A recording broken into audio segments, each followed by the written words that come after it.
السلام عليكم ورحمة الله. الحمد لله والصلاة والسلام على رسول الله وعلى آله وصحبه أجمعين أما بعد. أعوذ بالله من الشيطان الرجيم. بسم الله الرحمن الرحيم. ربنا هب لنا من أزواجنا وذرياتنا قرة أعين واجعلنا للمتقين إماما. ആദരണീയരായ സഹോദരന്മാരെ, സഹോദരിമാരെ, അല്ലാഹുവിന്റെ ഭവനത്തിൽ നമസ്കാര ശേഷം അവന്റെ ദീനുമായി ബന്ധപ്പെട്ട കാര്യങ്ങൾ പറയുവാൻ കേൾക്കുവാനുള്ള ഒരു സദസ്സിലാണ് നമ്മൾ ഒരുമിച്ച് കൂടിയിട്ടുള്ളത്.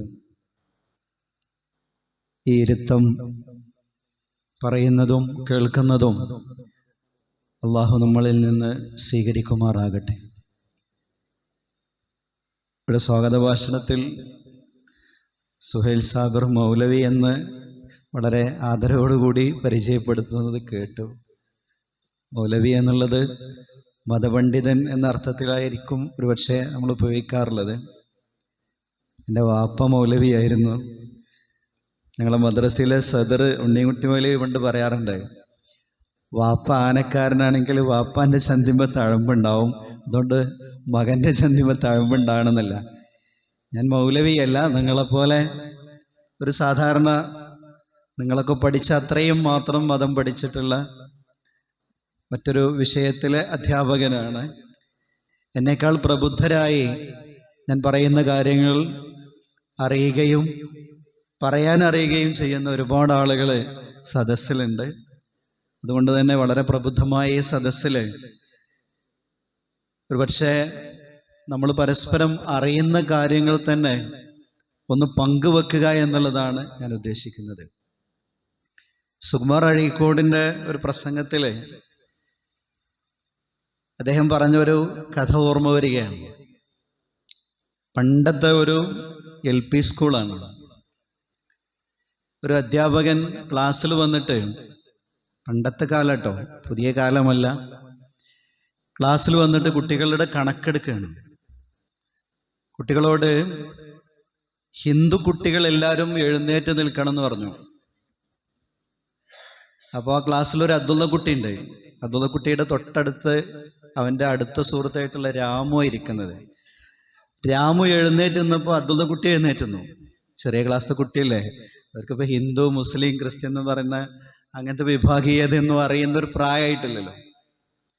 മാഷ് ദേഷ്യം പിടിച്ചു, നീ ഹിന്ദു ആണോടാന്ന് ചോദിച്ചാണ്ട് അബ്ദുള്ള കുട്ടീൻ്റെ ചന്തിക്ക് ഒരു അടി കൊടുത്തു. അപ്പോൾ അവനവിടെ ഇരുന്നു. രണ്ടാമതായി മാഷ് ചോദിച്ച്, ക്ലാസ്സിലുള്ള ക്രിസ്ത്യാനികളൊക്കെ ഒന്ന് എഴുന്നേറ്റിക്കാണ്. അപ്പോൾ അബ്ദുള്ള കുട്ടിയുടെ നേരെ അടുത്ത സീറ്റിൽ ഇടതുഭാഗത്തിരിക്കുന്നത് ഒരു ജോസഫാണ്. ജോസഫ് എഴുന്നേറ്റുന്നപ്പം എനിക്ക് ആദ്യം തെറ്റുപറ്റിയതായിരിക്കും, ഇതായിരിക്കും ഞാൻ നിൽക്കേണ്ട സമയം എന്ന് കരുതി അബ്ദുള്ള കുട്ടി ജോസഫിൻ്റെ കൂടെ എഴുന്നേറ്റുന്നു.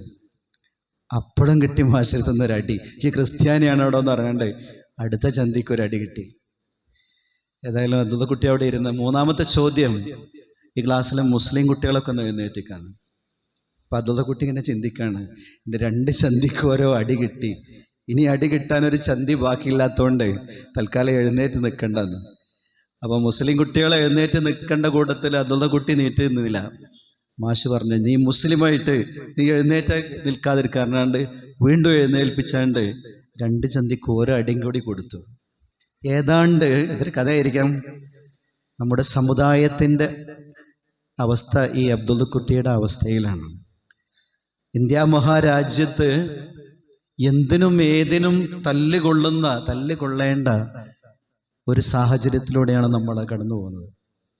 ഏത് നിയമം ഉണ്ടാക്കിയാലും അതിന് SIR ആണെങ്കിലും വഖഫാണെങ്കിലും മുത്തലാഖാണെങ്കിലും എല്ലാം ടാർഗറ്റ് ചെയ്യുന്നത് എല്ലാ അടിയും നമ്മുടെ പുറകിലാണ്.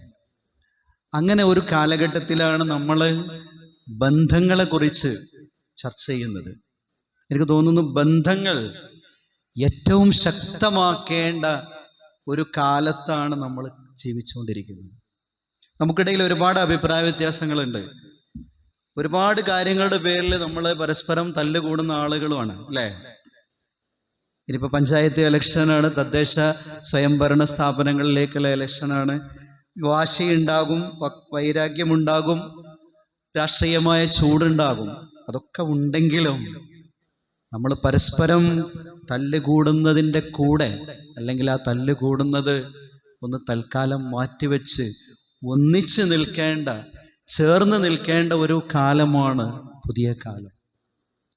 9 8 കൊടുത്തു.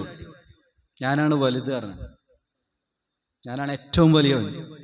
8 7 അടിച്ചു, ഞാനാണ് നിന്നെക്കാൾ വലുത്. സ്വാഭാവികമായിട്ടും 7 6 6 5 5 4 4 3 3 2 2 1 ഓരോ അടി കൊടുത്തു. ഒന്നിങ്ങനെ നോക്കുമ്പോൾ അടിക്കാൻ ആരുമില്ല, പിന്നെ അവിടെ ഉള്ള പൂജ്യമാണ്. പൂജ്യത്തിന് വില ഇല്ലല്ലോ. അപ്പോൾ ഒന്നെന്ത് ചെയ്തു? ആ പൂജ്യത്തെ തൻ്റെ അടുത്തേക്ക് ചേർത്ത് നിർത്തി. അപ്പോൾ 1ഉം 0ഉം ചേർന്ന് 10 ഏറ്റവും വലിപ്പമുള്ള ആ കൂട്ടത്തിൽ വലിയ ആളായി. അങ്ങനെ ചേർത്ത് നിർത്തേണ്ട ബന്ധങ്ങളെ പരസ്പരം യോജിപ്പിച്ച് നിർത്തി ചേർത്ത് നിർത്തേണ്ട ഒരു കാലഘട്ടത്തിലാണ് മുസ്ലിം സമൂഹം കടന്നു പോകുന്നത്. ഞാനിവിടെ ബന്ധുക്കളും സ്നേഹിതരും എന്ന വിഷയത്തിൽ എന്താണ് അതിൻ്റെ നിങ്ങൾ ഉദ്ദേശിച്ചത് എന്ന് എനിക്കറിഞ്ഞുകൂടാ. ഒരുപക്ഷെ ഇവിടെ ഉദ്ദേശിച്ച രൂപത്തിലാവണം എന്നില്ല എൻ്റെ ഈ അവതരണവും എന്ന് എനിക്ക് തോന്നുന്നു. അങ്ങനെയാണെങ്കിൽ ബാക്കി നിങ്ങൾ അടുത്ത നിങ്ങളുടെ ആലോചനയിലൊക്കെ ചേർത്ത് വെക്കുക, പൂരിപ്പിച്ചു വെക്കുക. വിശുദ്ധ ഖുർആനും പ്രവാചക ചര്യയും പരിശോധിച്ചാൽ 4 തരത്തിലുള്ള ബന്ധങ്ങളെക്കുറിച്ച് നമുക്ക് കാണാൻ സാധിക്കും. മനുഷ്യർ തമ്മിലുള്ള ബന്ധം, പഠിച്ചോനായിട്ടുള്ള ബന്ധമല്ല ഞാൻ പറയുന്നത്. മനുഷ്യർ തമ്മിലുള്ള പരസ്പരമുള്ള ബന്ധങ്ങൾ 4 തരത്തിലുള്ള ബന്ധങ്ങളുണ്ട്. അതിലേറ്റവും പ്രധാനപ്പെട്ട ബന്ധമെന്ന് പറയുന്നത് കുടുംബബന്ധമാണ്. രക്തബന്ധത്തിലൂടെ, വിവാഹബന്ധത്തിലൂടെ രൂപപ്പെടുന്ന മനുഷ്യ ചരിത്രത്തോളം പഴക്കമുള്ള ബന്ധം. അതാണ് നമ്മുടെ ബന്ധങ്ങളിൽ ഏറ്റവും ശക്തമായിട്ടുള്ളത്, ഏറ്റവും കരുത്തുള്ളത്. ആ ബന്ധത്തെക്കുറിച്ച് വിശുദ്ധ ഖുർആനും പ്രവാചക ചര്യയും ഒരുപാട് സ്ഥലങ്ങളിൽ പറഞ്ഞിട്ടുണ്ട്. അതിൻ്റെ മഹത്വം എത്രയാണ് എന്നുള്ളത് നോക്കൂ. നമ്മൾ നമസ്കാരത്തിൽ ഒരു ദിവസം നിർബന്ധമായും 34 വട്ടം അല്ലെങ്കിൽ അതിൽ കൂടുതൽ വട്ടം ആവർത്തിക്കുന്ന ഒരു പദം, പടച്ചതമ്പുരാന് അവൻ്റെ നാമവിശേഷങ്ങളിൽ ഏറ്റവും ഇഷ്ടമുള്ള പദം റഹ്മാൻ എന്നുള്ളതാണ്, അല്ലേ? പരമകാരുണ്യമെന്നും. ആ റഹ്മാൻ എന്ന പദത്തിൽ നിന്ന് ഉത്ബുദ്ധമായ, അല്ലെങ്കിൽ ആ പദം ഉത്ബുദ്ധമായിട്ടുള്ള മറ്റൊരു പദമാണ് റഹ്മ എന്നുള്ളത്. ആ റഹ്മിൽ നിന്ന് തന്നെയാണ് ഗർഭപാത്രം. ഗർഭപാത്രവും കുടുംബബന്ധവും പരമകാരുണ്യകനും എത്രമേൽ എത്രമേൽ ചേർന്ന് നിൽക്കുന്നു എന്നതിൻ്റെ ഒരു അടയാളം കൂടിയാണിത്. ഇന്ന റഹ്മ മുഅല്ലഖത്തും ബിൽ ഹർഷ്. പ്രവാചകൻ സല്ലല്ലാഹു അലൈഹി വസല്ലമയുടെ ഒരു ഹദീസാണ്. ഇന്ന റഹ്മ, തീർച്ചയായും ബന്ധം എന്നുള്ളത് മുഅല്ലഖത്തും ബിൽ അർശ്, അത് അർശുമായി, അള്ളാഹുവിൻ്റെ സിംഹാസനവുമായി ബന്ധിപ്പിക്കപ്പെട്ടതാണ്. തഖൂലു മൻ വസലനി വസലഹുല്ലാഹ്. ആ ബന്ധം പറയുമത്രേ, ആരാണോ എന്നെ ചേർക്കുന്നവൻ അള്ളാഹു അവനെയും ചേർത്തു നിർത്തും. വമൻ ഖതഅനി ഖതഅഹുല്ലാഹ്. ആരാകുന്നു ആ ബന്ധത്തെ വിച്ഛേദിക്കുന്നവൻ, അള്ളാഹു അവനുമായിട്ടുള്ള ബന്ധം വിച്ഛേദിക്കും. കുടുംബ ബന്ധം എന്ന് പറയുന്നത്, രക്തബന്ധം എന്ന് പറയുന്നതിൽ റഹ്മ എന്ന് പറയുന്നത്, അത് നേർക്ക് നേരെ ചെന്ന് നിൽക്കുന്നത് അള്ളാഹുവിൻ്റെ അർശുമായാണ്. മൻ അഹബ്ബ അൻ യബ്സുത ലഹു ഫീ റിസ്ഖിഹി വയൻശഉ ലഹു ഫീ അസ്രിഹി ഫൽയസിൽ റഹ്മഹു. നമുക്ക് എല്ലാവർക്കും പരിചയമുള്ള, നമ്മൾ ആവർത്തിച്ച് കേട്ടിട്ടുള്ള, ഇമാം ബുഖാരിയും മുസ്ലിമും ഉദ്ധരിച്ചൊരു ഹദീസാണ്. ആരെങ്കിലും റിസ്ഖിൽ വിശാലത ആഗ്രഹിക്കുന്നുവെങ്കിൽ, നമുക്ക് കൂടുതൽ റിസ്ക് കിട്ടണം, സമ്പന്നത കിട്ടണം എന്ന് ആഗ്രഹിക്കുന്നുവെങ്കിൽ, അതേപോലെ നമ്മളൊരു ആഗ്രഹമാണല്ലോ നല്ല ആരോഗ്യത്തോടു കൂടിയുള്ള ആയുസ് ലഭിക്കണമെന്ന്. ഇത് രണ്ടും ആഗ്രഹിക്കുന്നുവെങ്കിൽ ഫൽ യസുൽ റഹ്മഹു, അവൻ കുടുംബ ബന്ധത്തെ ചേർത്ത് കൊള്ളട്ടെ. ലാ യദ്ഖുലുൽ ജന്നത ഖാത്തിഉ റഹ്മ, കുടുംബ ബന്ധത്തെ മുറിക്കുന്നവൻ സ്വർഗത്തിൽ പ്രവേശിക്കുകയില്ല. ഒരുപാട് വചനങ്ങൾ അത് വിശദമായി സൂചിപ്പിക്കേണ്ട, പഠിക്കേണ്ട മറ്റൊരു ഭാഗമാണ്. കുടുംബ ബന്ധവുമായി ബന്ധപ്പെടുത്തി ഓരോ മനുഷ്യരും തങ്ങളുടെ മാതാപിതാക്കൾക്ക് വേണ്ടി നിർവഹിക്കേണ്ട ഒരു പ്രാർത്ഥന ഉണ്ട്. ഏതാണ് പ്രാർത്ഥന? ഞാൻ തന്നെ അങ്ങനെ പ്രസംഗിച്ചു പോകണ്ടല്ലോ. മക്കൾക്ക് വേണ്ടി നടത്തേണ്ട ഒരു പ്രാർത്ഥന ഉണ്ട്. അതേതാണ്? ഞാൻ ആമുഖമായി ഓതി വെച്ചത്, റബ്ബന ഹബ്ലന മിൻ അസ്വാജിന വദുരിയാത്തിന ഖുറത അയുൻ വജഅൽനാ ലിൽ മുത്തഖീന ഇമാമ. ഞാൻ ആമുഖമായി ഓതി വെച്ച പ്രാർത്ഥന, റബ്ബന ഹബ്ലന മിൻ അസ്വാജിന വദുരിയാത്തിന ഖുറത അയുൻ. പടച്ച തമ്പുരാനെ, ഞങ്ങളിൽ നിന്ന്, ഞങ്ങളുടെ മക്കളിൽ നിന്ന്, ഞങ്ങളുടെ ഇണകളിൽ നിന്ന് ഖുറത്ത് അയുൻ, കൺകുളിർമ നീ ഞങ്ങൾക്ക് പ്രദാനം ചെയ്യണേ. വജഅൽനാ ലിൽ മുത്തഖീന ഇമാമ, മുത്തഖീങ്ങളുടെ ലീഡറായിട്ട്, മുത്തഖീങ്ങളുടെ ഇമാം, മുത്തഖീങ്ങളെ കൂട്ടത്തിൽ പെടുത്തണമെന്നല്ല, മുത്തഖികളുടെ ഒരു ഇമാമാകാനുള്ള ക്വാളിഫിക്കേഷൻ, അവരുടെ ലീഡർ ആവാൻ, അവരുടെ മാതൃകയാകാനുള്ള ഒരു ക്വാളിഫിക്കേഷൻ എനിക്ക് നീ നൽകണേ എന്നുള്ളതാണ് നമ്മൾ ഓരോരുത്തരും നിർവഹിക്കുന്ന പ്രാർത്ഥന. അതിൻ്റെ മറുവശമാണ് ഞാൻ നേരത്തെ സൂചിപ്പിച്ചത്. ഇവിടെ നേരത്തെ സൂചിപ്പിച്ചു അല്ലെ, മക്കൾ മാതാപിതാക്കൾക്ക് വേണ്ടി നടത്തേണ്ട പ്രാർത്ഥന. ഏതാണ് പ്രാർത്ഥന? നേരത്തെ പറഞ്ഞു അല്ലേ, റബ്ബിർഹംഹുമാ കമാ റബ്ബയാനി സഗീറ. ആ പ്രാർത്ഥനയുടെ ഏറ്റവും വലിയൊരു പ്രത്യേകത എന്താണെന്ന് അറിയാം? വിശുദ്ധ ഖുർആനിൽ ഒരുപാട് പ്രാർത്ഥനകളുണ്ട്. മക്കൾക്ക് വേണ്ടിയുള്ള പ്രാർത്ഥന, അതുപോലെ തന്നെ ഓരോരുത്തരുടെയും വ്യക്തിയുടെ പരലോക മോചനത്തിന് വേണ്ടി, പാപമോചനത്തിന് വേണ്ടി, റിസ്ഖിന് വേണ്ടി പലതരം പ്രാർത്ഥനകൾ ഖുർആനിലുണ്ട്. എന്നാൽ ഈ പ്രാർത്ഥനയുടെ ഒരു പ്രത്യേകത ഉണ്ട്. അതെന്താണെന്നറിയാം? അതിന്റെ രണ്ടാമത്തെ ഭാഗം, റബ്ബിർഹംഹുമാ കമാ റബ്ബയാനി സഗീറ. ഇതൊരു കണ്ടീഷണൽ ദുആയാണ്. പടച്ചവനെ, എൻ്റെ മാതാപിതാക്കൾക്ക് നീ കരുണ ചെയ്യണമേ. എങ്ങനെ? കമാ റബ്ബയാനി സഗീറ, അവർ എനിക്ക് കരുണ ചെയ്തതുപോലെ. തിരിച്ചൊന്ന് വായിച്ചു നോക്ക്. ഇവിടെ ഉപ്പമാരുണ്ട്, മാതാക്കളുണ്ട്, ഉമ്മമാരുണ്ട്. ആ പ്രാർത്ഥന നമ്മുടെ മക്കൾ പ്രാർത്ഥിക്കണമെങ്കിൽ നമ്മൾ ആദ്യം എന്ത് ചെയ്യണം? നമ്മുടെ മക്കളോട് നമ്മൾ കാരുണ്യം കാണിക്കണം. നമ്മുടെ മക്കളെ നമ്മൾ പരിഗണിക്കുന്നില്ല. മക്കളോട് സ്നേഹവാത്സല്യം ഞാൻ പിന്നീട് വിശദീകരിക്കാം. നമ്മൾ അവർക്ക് നൽകേണ്ട സ്നേഹവാത്സല്യങ്ങൾ നൽകുന്നില്ല എന്ന് കരുതാം. എങ്കിൽ ഈ ഒരു പ്രാർത്ഥനക്ക് നമുക്ക് എന്തെങ്കിലും ഒരു അർഹത ഉണ്ടോ? അത് ചെയ്തവന് ഈ പ്രാർത്ഥനയ്ക്ക് അർഹതയുള്ളൂ. അതുകൊണ്ട് തന്നെ ഏറ്റവും പ്രധാനമായി മാതാക്കൾ അല്ലെങ്കിൽ ഉമ്മമാർ അല്ലെങ്കിൽ ഉപ്പമാർ എന്ന നിലയിൽ ഞാനും നിങ്ങളും അറിഞ്ഞിരിക്കേണ്ട ഏറ്റവും പ്രധാനപ്പെട്ട ഒരു ഭാഗമാണ് ഈ പ്രാർത്ഥനയുടെ രണ്ടാമത്തെ ഭാഗം, കമാ റബ്ബയാനി സഗീറ. ചെറുപ്പത്തിൽ നമ്മുടെ മക്കൾക്ക് നൽകേണ്ട കാരുണ്യം, ആ കാരുണ്യം കൊടുക്കുവാൻ എനിക്കും നിങ്ങൾക്കും സാധിച്ചിട്ടുണ്ടോ എന്നുള്ളതാണ് ബന്ധങ്ങളുടെ ഏറ്റവും പ്രധാനപ്പെട്ട ഒരു ഭാഗം. ഞാൻ ആ ബന്ധങ്ങൾ എന്ന നിലയിൽ ഏറ്റവും കുടുംബ ബന്ധങ്ങളിൽ 3 തരത്തിലുള്ള ബന്ധങ്ങളാണല്ലോ നമുക്കുള്ളത്. ഒന്ന് മാതാപിതാക്കൾ എന്ന നിലക്കുള്ള ബന്ധം, രണ്ടാമത്തെ മക്കൾ എന്ന നിലക്കുള്ള ബന്ധം, മൂന്നാമത്തെ ഒന്ന് ദാമ്പത്യ ബന്ധം. ആ 3 കാര്യങ്ങളെ ഒന്ന് പരാമർശിച്ചു പോകാൻ മാത്രമേ ഞാൻ ഉദ്ദേശിക്കുന്നുള്ളൂ. മാതാപിതാക്കൾ എന്ന നിലയിൽ നമ്മുടെ മക്കളോട് നാം കാണിക്കേണ്ട ബന്ധം, അത് കാരുണ്യത്തിൽ അധിഷ്ഠിതമായ ബന്ധം. എന്താണ് ആ കാരുണ്യം എന്നുള്ളത് പ്രവാചകൻ സല്ലല്ലാഹു അലൈഹി വസല്ലമയുടെ ജീവിതത്തിൽ നിന്ന് നമുക്ക് പഠിച്ചെടുക്കാൻ സാധിക്കും. നമുക്കെല്ലാവർക്കും നമ്മുടെ മക്കളോട് കാരുണ്യമുണ്ട്. മക്കളോട് സ്നേഹമില്ലാത്ത, കാരുണ്യമില്ലാത്ത ആരും ഈ സദസ്സിൽ ഉണ്ടാവില്ല. എന്നാൽ അവിടെ നമ്മൾ ചേർത്ത് മനസ്സിലാക്കേണ്ട ഒന്ന്, എന്താണ് ആ കാരുണ്യം? മക്കൾ ആവശ്യപ്പെടുന്നതെല്ലാം നൽകുക എന്നുള്ളതാണോ? മക്കൾ ആവശ്യപ്പെടുന്നതെല്ലാം നൽകലല്ല കാരുണ്യം. അടിവരയിട്ട് മനസ്സിലാക്കുക, അവർക്ക് ആവശ്യമുള്ളത് എന്താണോ അത് നൽകലാണ് കാര്യം. ഞാൻ ഒന്നുകൂടി ആവർത്തിക്കാം, മക്കൾ ആവശ്യപ്പെടുന്നതെല്ലാം നൽകുക. ഞാൻ സ്കൂളിൽ പഠിപ്പിക്കുന്ന ഒരു അധ്യാപകൻ എന്ന നിലയ്ക്ക് എൻ്റെ മുമ്പിൽ ഒരുപാട് രക്ഷിതാക്കൾ പലപ്പോഴായിട്ട് വരാറുണ്ട്.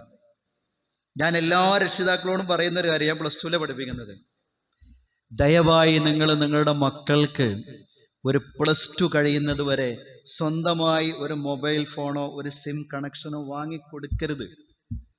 അപ്പം എൻ്റെ മുമ്പിൽ ഒരു രക്ഷിതാവ് എന്നാണ് പറഞ്ഞതാണ്, ഞാൻ ഗൾഫിൽ ഒരുപാട് കഷ്ടപ്പെടുന്ന ആളാ മാഷെ, ഞാൻ കഷ്ടപ്പെട്ടിട്ടാണ് എൻ്റെ ചെറുപ്പകാലത്തൊക്കെ പട്ടിണി കിടന്ന് കഷ്ടപ്പെട്ടിട്ടാണ്. അതുകൊണ്ട് എൻ്റെ വലിയ ഒരു ആഗ്രഹമാണ്, ഞാൻ കഷ്ടപ്പെട്ടതുപോലെ എൻ്റെ മക്കൾ കഷ്ടപ്പെടരുത്. അവർക്ക് എന്താണോ ആഗ്രഹമുള്ളത് അത് എങ്ങനെ കഷ്ടപ്പെട്ടിട്ട് ഞാൻ വാങ്ങിക്കൊടുക്കും. അതുകൊണ്ടാണ് ഞാൻ ഇത്ര വില കൂടിയ ഒരു മൊബൈൽ ഫോൺ വാങ്ങിക്കൊടുത്തത്. അതുണ്ടാക്കി തീർത്തിട്ടുള്ള അപകടം പിന്നീട് എന്തൊക്കെയാണ് എന്നുള്ളത് ആ കുട്ടിയുടെ രക്ഷിതാവിനെ ഞാൻ ബോധ്യപ്പെടുത്തിയിട്ടുണ്ട്. അപ്പൊ ചുരുക്കത്തില് നമ്മുടെ മക്കളുടെ നീഡ്സാണ് നമ്മൾ വാങ്ങിക്കൊടുക്കേണ്ടത്. അവർ എന്താവശ്യപ്പെടുന്നു, ആവശ്യപ്പെടുന്നതല്ല, അവർക്ക് എന്താണോ ആവശ്യമുള്ളത് നൽകുക എന്നുള്ളത്. നബി സല്ലല്ലാഹു അലൈഹി വസല്ലമയുടെ ചരിത്രം നമ്മൾ പഠിച്ചിട്ടുണ്ടല്ലോ. പ്രവാചകൻ ഒരു നമസ്കാരത്തിൽ ഇമാമ് നിൽക്കുകയാണ്, സുജൂദിൽ പ്രവാചകൻ കിടക്കുന്നു. സുജൂദിൽ നിന്ന് എഴുന്നേൽക്കുന്നുള്ള സഹാബിമാർ അത്ഭുതപ്പെടാണ്. ദീർഘമായ സുജൂദ്, തല പൊന്തിച്ച് നോക്കണം എന്നുണ്ട് സഹാബിമാർക്ക്, പക്ഷേ പ്രവാചകൻ സുജൂദിൽ നിന്ന് എഴുന്നേറ്റിട്ടില്ല. ഏതായിരുന്നാലും ഒരു ദീർഘമായ സുജൂദിന് ശേഷം പ്രവാചകൻ അവിടെ നിന്ന് തല പൊക്കി. സഹാബത്തും കൂടെ നമസ്കരിച്ചു. നമസ്കാരം കഴിഞ്ഞതിന് ശേഷം സഹാബിമാര് പ്രവാചകനോട് ചോദിച്ചു, അല്ലയോ റസൂലേ, അങ്ങയുടെ സുജൂദ് വല്ലാതെ ദീർഘിച്ചു പോയല്ലോ, എന്താണ് സംഭവിച്ചത്? വഹി ഇറങ്ങിയോ? റസൂലുള്ളാഹി പറഞ്ഞു, വഹി ഇറങ്ങിയതൊന്നുമല്ല. ഞാൻ സുജൂദിലേക്ക് പോയപ്പോൾ എൻ്റെ പേരക്കുട്ടി ഹസൻ ഹുസൈൻ, അതിൽ എൻ്റെ ഒരു പേരക്കുട്ടി എൻ്റെ ചുമലിൽ കയറിയിരുന്നു. ഒരു ഒട്ടകം ഇങ്ങനെ നിൽക്കുന്ന മാതിരിയുള്ള സുജൂദില്, അപ്പൊ നല്ല സുഖമുള്ള കയറിയിരിക്കാൻ. ആ കയറിയിരിക്കേണ്ട സമയത്ത് എൻ്റെ പേരക്കുട്ടി അവിടെ കയറിയിരുന്നു. ആ പേരക്കുട്ടിക്ക് ഒരു പ്രയാസം ഉണ്ടാകരുത് എന്നതുകൊണ്ടാണ് ഞാൻ ആ സുജൂദ് ദീർഘിപ്പിച്ചത് എന്ന്. പേരക്കുട്ടിക്ക് പ്രയാസം ഉണ്ടാകരുത്. എന്തുകൊണ്ട്? അവൻ നമസ്കാരം പോലുള്ള ഒരു ഇബാദത്തിൽ നിന്ന്, ആ കുട്ടിക്ക് അറിയില്ല നമസ്കാരം എന്താന്നുള്ളത്, ഞാൻ അവനെ പിടിച്ചിറക്കിയാൽ ആ കുട്ടിക്ക് എന്നോടാകില്ല. എന്നോട് ഏറ്റവും സ്നേഹം കാണിക്കുന്ന എൻ്റെ വല്ലിപ്പ അപ്പ എന്നെ അവിടുന്ന് എടുത്തു മാറ്റിയത് നമസ്കാരം കൊണ്ടാകുമല്ലോ. അപ്പൊ ആ നമസ്കാരത്തോട് അവൻ്റെ മനസ്സിൽ ഒരു വെറുപ്പ് തോന്നരുത്. നോക്കൂ, അതേ പ്രവാചകൻ തന്നെ ചരിത്രത്തിലെ മറ്റൊരു സന്ദർഭം, ബൈത്തുൽ മാലിൽ നിന്ന് തൻ്റെ പേരക്കുട്ടി ഒരു ഈത്തപ്പഴം എടുത്ത് വായിലിടുകയാണ്. റസൂലുള്ളാഹി, അത് കുട്ടിയല്ലേ, കുട്ടിക്ക് എന്ത് ഹലാലും ഹറാമും, അവനൊരു ഈത്തപ്പഴം കഴിച്ചാൽ വേറെ എത്ര ഈത്തപ്പഴം വേണമെങ്കിലും ബൈത്തുൽ മാലിലേക്ക് എനിക്ക് സംഭാവന ചെയ്യാൻ കഴിയുമല്ലോ. റസൂൽ അങ്ങനെയല്ല ചിന്തിച്ചത്. ആ കുട്ടിയുടെ വായിൽ കൈയിട്ടുകൊണ്ട് ആ ഈത്തപ്പഴം അവിടുന്ന് പറിച്ചു മാറ്റുകയും. ഇതേ ചരിത്രം നമ്മൾ ഉമർ ബിൻ അബ്ദുൽ അസീസിന്റെ ചരിത്രത്തിൽ കാണുന്നുണ്ടല്ലോ. തൻ്റെ മകൾ, തൻ്റെ കുട്ടി, ചെറിയ കുട്ടി ബൈത്തുൽ മാലിൽ നിന്നും ഈത്തപ്പഴം ഇതേപോലെ കടിക്കുകയാണ്. ഉമർ അബ്ദുൽ അസീസ് പാഞ്ഞു വന്നുകൊണ്ട് ആ ഈത്തപ്പഴം ആ കുട്ടിയുടെ കയ്യിൽ നിന്ന് പിടിച്ചു വാങ്ങുന്നു. പ്രിയ പത്നി പറയുന്നുണ്ട്, അങ്ങത് ചെയ്യുമ്പോൾ എൻ്റെ കരള് പഠിച്ചെടുക്കുന്നത് പോലെയാണ് എനിക്ക് തോന്നിയത്. അവിടെ ഉമർ ബിൻ അബ്ദുൽ അസീസ് പഠിപ്പിച്ചൊരു പാടുണ്ട്, ഇത് ബൈത്തുൽ മാലിലുള്ളതാണ്. ഈ ഹറാം നമ്മൾക്ക് അനുവദനീയമല്ല. നോക്കൂ നിങ്ങൾ, സ്നേഹമെന്ന് പറയുന്നത് കുട്ടികൾക്ക് നൽകേണ്ട പ്രായത്തിൽ അവർക്ക് ഡൂസും ഡോൺസും, അവർ ചെയ്യേണ്ടതും ചെയ്യരുതാത്തതുമായ കാര്യങ്ങളെ കൃത്യമായി ബോധ്യപ്പെടുത്തി കൊടുക്കുക എന്നുള്ളതാണ് സ്നേഹത്തിൻ്റെ ഏറ്റവും പ്രധാനപ്പെട്ട ഭാഗം. ഞാൻ അതവിടെ അവസാനിപ്പിക്കുകയാണ്. മക്കൾക്ക് നമ്മൾ പകർന്നു കൊടുക്കേണ്ടത്, ചെറുപ്പം മുതലേ പകർന്നു കൊടുക്കേണ്ടത് നന്മയുടെയും തിന്മയുടെയും ഈ പാഠങ്ങളാണ്. അത് പകർന്നു കൊടുക്കേണ്ട പ്രായത്തിൽ അവരുടെ മനസ്സിലേക്ക് നമ്മൾ പകർന്നു കൊടുക്കണം. അവർ ചെയ്യുന്ന തെറ്റുകളെ തിരുത്തേണ്ട രൂപത്തിൽ സ്നേഹപൂർവം തിരുത്തണം. കുട്ടിയല്ലേ, സാരമില്ല, അങ്ങനെ തിരുത്താതെ അവരുടെ ജീവിതത്തിലേക്ക് ആ ഹറാമുകളെ, തെറ്റുകളെ ചേർത്ത് വെക്കുവാനുള്ള അവസരം ഉണ്ടായിക്കൂടാ എന്ന്. രണ്ടാമത്തെ ഒരു ഭാഗം എന്ന് പറയുന്നത് മാതാപിതാക്കളോടുള്ള ബന്ധമാണ്. നമുക്കറിയാമല്ലോ, ഒരുപാട് വിശദീകരിക്കേണ്ട ആവശ്യമില്ല. വിശുദ്ധ ഖുർആൻ അള്ളാഹുവിനെ ആരാധിക്കണമെന്നതിനോട് ചേർത്ത് പറഞ്ഞത് വഖലാ റബ്ബുക അല്ലാ തഅബുദു ഇല്ലാ ഇയ്യാഹു വബിൽ വാലിദൈനി ഇഹ്സാന. ആ വിശുദ്ധ ഖുർആന്റെ വാക്യം അവസാനിക്കുന്നതാണ് നേരത്തെ സൂചിപ്പിച്ചത്, വഹ്ഫിദ് ലഹുമാ ജനാഹ ദുല്ലി മിനർ റഹ്മ വഖുർ റബ്ബിർഹംഹുമാ കമാ റബ്ബയാനി സഗീറ. വിശുദ്ധ ഖുർആൻ മക്കളോട് കാരുണ്യം കാണിക്കണം എന്ന് നേരത്തെ പറഞ്ഞിട്ടില്ല അല്ലേ? കമാ റബ്ബയാനി എന്നേ പറഞ്ഞിട്ടുള്ളൂ. മാതാപിതാക്കളെ വിളിച്ചിട്ട് മക്കളോട് നിങ്ങൾ കരുണ ചെയ്യണം എന്ന് ഖുർആൻ എവിടെയും പറഞ്ഞിട്ടില്ല. എന്തുകൊണ്ട്? മക്കളോട് കാരുണ്യം കാണിക്കുക എന്നുള്ളത് ജന്തു സഹജാണ്. എല്ലാ ജീവികളും അവരുടെ മക്കളെ കെയർ ചെയ്യും. എന്നാൽ തിരിച്ച് മക്കൾ മാതാപിതാക്കളെ ശുശ്രൂഷിക്കുക എന്നുള്ളത് മനുഷ്യരിൽ മാത്രമേ ഉള്ളൂ. അത് മനുഷ്യ സഹജാണ്. ഒരു ജന്തുവും ചെയ്യാറില്ല. ഏതെങ്കിലും ജന്തുക്കൾ അവരുടെ മാതാപിതാക്കളെ കെയർ ചെയ്യുന്നത്, ഒരു കോഴിക്കുഞ്ഞ്, എൻ്റെ കോഴിയമ്മ, എൻ്റെ തള്ളക്കോഴി അതിപ്പോൾ അവശ നിലയിലാണ്, കോഴിക്കുഞ്ഞ് ആ തള്ളക്കോഴിയെ സംരക്ഷിക്കോ? ഒരു പശു തൻ്റെ അമ്മ അങ്ങനെ അവശ നിലയിലാണ്, അതുകൊണ്ട് സംരക്ഷിക്കണമല്ലോ. ചിലപ്പോൾ ആ അമ്മയുടെ അടുത്തൊക്കെ പോയി നിൽക്കുന്നുണ്ടാവാം. സംരക്ഷിക്കുക എന്നുള്ളത് മനുഷ്യ സഹജമാണ്. അതുകൊണ്ട് തന്നെ ജന്തു സഹജമായ കുട്ടികളോടുള്ള വാത്സല്യത്തെക്കുറിച്ച് പറയാത്ത ഖുർആൻ മാതാപിതാക്കളോടുള്ള പരിഗണനയെ ചേർത്ത് പറഞ്ഞിരിക്കുന്നത് അള്ളാനെ ആരാധിക്കണം എന്നതിനോട് ചേർത്തിട്ടാണ്. ഇന്ന് നമ്മുടെ സമൂഹത്തിൽ ഏറ്റവും വലിയ ഒറ്റപ്പെടൽ അനുഭവിക്കുന്നത് മാതാപിതാക്കളാണ്. നമ്മുടെ കുടുംബങ്ങളിൽ, മുസ്ലിം കുടുംബങ്ങളിൽ, മുജാഹിദ് കുടുംബങ്ങളിൽ, ഇസ്ലാഹി കുടുംബങ്ങളിൽ സാമ്പത്തിക ശേഷി ഉണ്ടായപ്പോൾ, വിദ്യാഭ്യാസം പുരോഗമിച്ചപ്പോൾ നമ്മുടെ മക്കൾ ഡിഗ്രി കഴിഞ്ഞാൽ, പ്ലസ് ടു കഴിഞ്ഞാൽ പറന്നു പോവുകയാണ് ലോകത്തിൻ്റെ വിവിധ ഭാഗങ്ങളിലേക്ക്. 90കളിലും 80കളിലും നിലനിന്നിരുന്ന ഒരു പ്രവാസമുണ്ട്, നമുക്കറിയാം അല്ലേ? 70കളിലും 80കളിലാണ് ഇവിടെ മുമ്പിലിരിക്കുന്ന ഒരുപാട് ആളുകൾ, കാരണവന്മാര്, അവർ അവരുടെ കുടുംബത്തെ വിട്ടുകൊണ്ട് ഒരു പ്രവാസ ലോകത്തേക്ക് പോയത്. ആ പ്രവാസവും ഇപ്പോഴത്തെ പ്രവാസവും തമ്മിലൊരു വ്യത്യാസം എന്താ അറിയോ? 70കളിലും 80കളിലും ഇവിടുന്ന് പോയ ഓരോ വ്യക്തിയുടെയും മനസ്സിൽ അവിടെ നിന്ന് തൻ്റെ യൗവനവും ആരോഗ്യവും ഒക്കെ വിയർപ്പൊഴുക്കി ചെലവഴിച്ച് കിട്ടുന്ന തുച്ഛമായ സമ്പാദ്യമാണെങ്കിലും ആ സമ്പാദ്യം കൊണ്ട് തൻ്റെ മാതാപിതാക്കളുടെ അടുത്തേക്ക് തിരിച്ചെത്തണം, തൻ്റെ വീട്ടിലേക്ക് തിരിച്ചെത്തണം. ആ കുടുംബത്തിന് വേണ്ടിയാണ് അവരുടെ ആയുസ്സും യൗവനവും അവർ ത്യാഗപൂർവം അവിടെ പ്രവാസ ലോകത്ത് സമർപ്പിച്ചത്. അവിടെ നിന്ന് ഇങ്ങോട്ട് വന്നിട്ട് ഇപ്പോഴത്തെ പ്രവാസത്തിൻ്റെ ഒരു വ്യത്യാസം എന്താ അറിയോ? ഇവിടെ നിന്ന് UK-യിലേക്ക്, കാനഡയിലേക്ക്, അതേപോലെ യൂറോപ്യൻ രാജ്യങ്ങളിലേക്ക് പോകുന്ന നമ്മളെ കുടുംബങ്ങളിൽ നിന്നുള്ള മക്കൾ, ഞാൻ ആരെയും കുറ്റപ്പെടുത്തല്ല, നമ്മുടെയൊക്കെ കുടുംബങ്ങളിൽ നിന്ന മക്കൾ, അവർ ആഗ്രഹിക്കുന്നത് പെർമനന്റ് സെറ്റിൽമെന്റ് ആണ്. അവിടെ താമസിക്കണമെന്നാണ് ആഗ്രഹിക്കുന്നത്. അതൊരു പക്ഷേ മുസ്ലിം സമുദായത്തിൽ ഇങ്ങനെ അടുത്ത കാലത്തായിട്ട് ആ പ്രവണത വരുന്നുള്ളൂ. മറ്റ് സമുദായങ്ങളിൽ നേരത്തെ വന്നു തുടങ്ങിയിട്ടുണ്ട്. അതുകൊണ്ട് തന്നെ ഇന്ന് മാതാപിതാക്കൾ അനുഭവിക്കുന്ന ശൂന്യത, പേരക്കുട്ടികളെ കാണാൻ കഴിയാത്തത് കൊണ്ട്, പേരക്കുട്ടികളെ കൊഞ്ചിക്കാൻ കഴിയാത്തത് കൊണ്ട്, ലാളിക്കാൻ കഴിയാത്തത് കൊണ്ട് ശൂന്യത അനുഭവിക്കുന്ന മാതാപിതാക്കൾ. പേരക്കുട്ടി ഉണ്ടായി, മക്കളൊന്നും ഒന്നുമല്ല കേട്ടോ, പേരക്കുട്ടികളാണ് ഓരോ പിതാവിൻ്റെയും ഓരോ ഉപ്പയുടെയും ഏറ്റവും വലിയ ദൗർബല്യം എന്ന് പറയുന്നത്. ആ പേരക്കുട്ടിനൊന്ന് കളിപ്പിക്കേണ്ട പ്രായമാകുമ്പോഴേക്ക് മക്കൾ കുടുംബസമേതം വിദേശങ്ങളിലേക്ക് പറിച്ചു നടപ്പെടുകയും.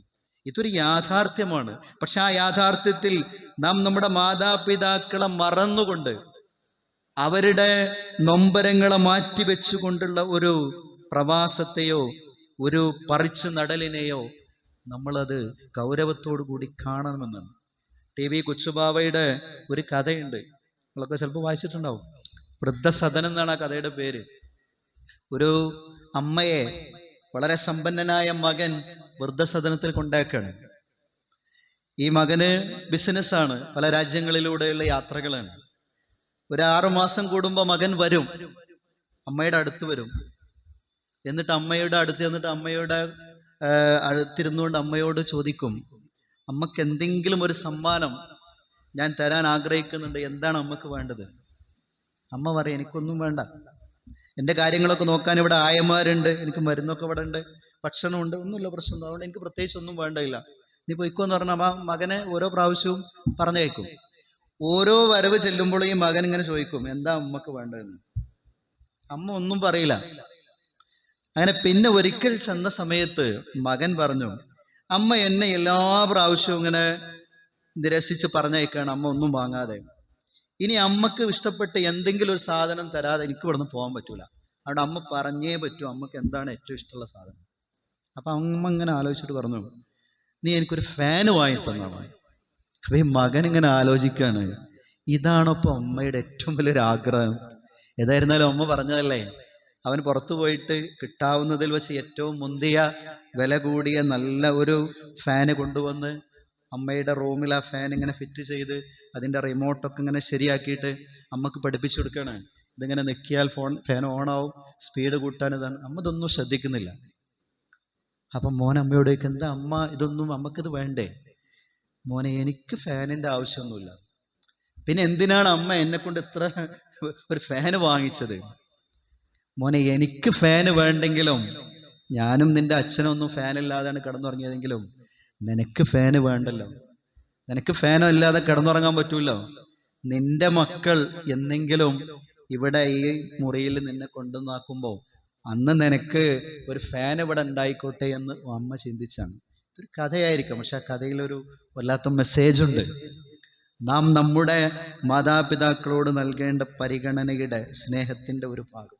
ഞാനത് അവിടെ അവസാനിപ്പിക്കണം. മൂന്നാമത്തെ ഒരു ബന്ധം എന്ന് പറയുന്നത് നമുക്ക് എല്ലാവർക്കും അറിയാം, ദാമ്പത്യം എന്ന് പറയുന്നത്. വമിൻ ആയാതിഹി അൻ ഖലഖ ലക്കും മിൻ അൻഫുസിക്കും അസ്വാജൻ ലിതസ്കുനു ഇലൈഹ. നിക്കാഹ് ഖുതുബകളിൽ നമ്മൾ ഒരുപാട് കേട്ടിട്ടുള്ള വിശുദ്ധ ഖുർആനിൻ്റെ ആയത്തുകളാണ് അല്ലേ. ഏറ്റവും വലിയ ബന്ധമാണ് ദാമ്പത്യ ബന്ധം എന്ന് പറയുന്നത്. ഒറ്റ കാര്യമേ അതുമായി ബന്ധപ്പെടുത്തി ഞാൻ സൂചിപ്പിക്കുവാൻ ആഗ്രഹിക്കുന്നുള്ളൂ. ദാമ്പത്യ ബന്ധം ശക്തമായി നിലനിൽക്കണമെങ്കിൽ 3 കാര്യങ്ങൾ നമ്മൾ ഹദീസുകളും വിശുദ്ധ ഖുർആനും ഒക്കെ പരിശോധിച്ചാൽ നമുക്ക് ബോധ്യമാകുന്ന സംഗതികൾ. 3 കാര്യങ്ങൾ. ഒന്ന്, പരസ്പരമുള്ള സംസാരമാണ്. മറ്റൊന്ന് സാമീപ്യമാണ്. മൂന്നാമത്തെ ഒന്ന് ഒരു സാ കൊണ്ട് തന്നെ തുടങ്ങുന്ന ഒരു സമ്മാനമാണ്. പരസ്പരമുള്ള സംസാരം. നോക്കൂ, ഏറ്റവും കൂടുതൽ ഹദീസുകൾ ഉദ്ധരിച്ചത് പ്രവാചകന്റെ ആത്മമിത്രമായ അബൂബക്കർ റളിയല്ലാഹു അൻഹുവോ ഉമർ റളിയല്ലാഹു അൻഹു അല്ല. പ്രവാചകന്റെ ചെറുപ്പം മുതലുള്ള കളിക്കൂട്ടുകാരായ ഈ 2 പ്രവാചകന്റെ അടുത്ത കൂട്ടുകാരുമല്ല, മറിച്ച് ഏറ്റവും കൂടുതൽ ഹദീസ് ഉദ്ധരിച്ചത് ആരാ? ആയിഷ റളിയല്ലാഹു അൻഹ. ഒക്കെ അറിയാം. അതിന്റെ അർത്ഥം എന്താ? നമ്മൾ ഈ ഹദീസൊക്കെ ഒരുപാട് ഉദ്ധരിക്കുന്നുണ്ടാവും. പ്രവാചകൻ സല്ലല്ലാഹു അലൈഹി വസല്ലമയും ആയിഷ ബീവിയും തമ്മിൽ എന്തുമാത്രം സംസാരിച്ചിട്ടുണ്ടാവും അല്ലേ?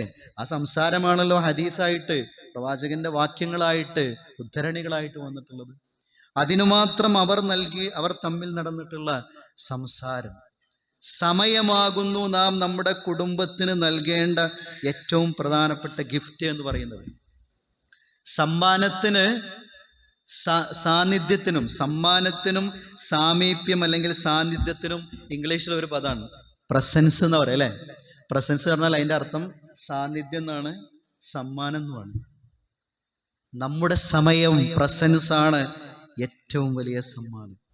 ഇന്ന് ഇല്ലാതെ പോകുന്നതും അതാണ്. നഴ്സറി കൊണ്ടുപോയി ചേർത്തൊരു കുട്ടി ആദ്യത്തെ ദിവസം ഇങ്ങനെ ഓടി വന്നിട്ട് ഉമ്മയുടെ അടുത്ത് ഓടി വന്നുകൊണ്ട് ആദ്യത്തെ ദിവസത്തെ ഒരുപാട് വിശേഷങ്ങൾ കുട്ടിക്ക് പറയാനുണ്ടാവും. കുട്ടി ഇങ്ങനെ പറയും അല്ലേ.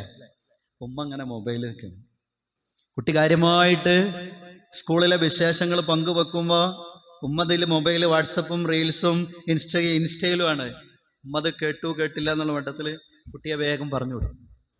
കുട്ടി അടുത്ത ദിവസം ഓടി വരും. 2-ാം ദിവസത്തെ കുറേ വിശേഷങ്ങൾ കുട്ടിക്ക് പറയാനുണ്ടാവും. സ്കൂളിൽ വിട്ട് ഓടി വരികയാണ് ഉമ്മൻ്റെ അടുത്തേക്ക്.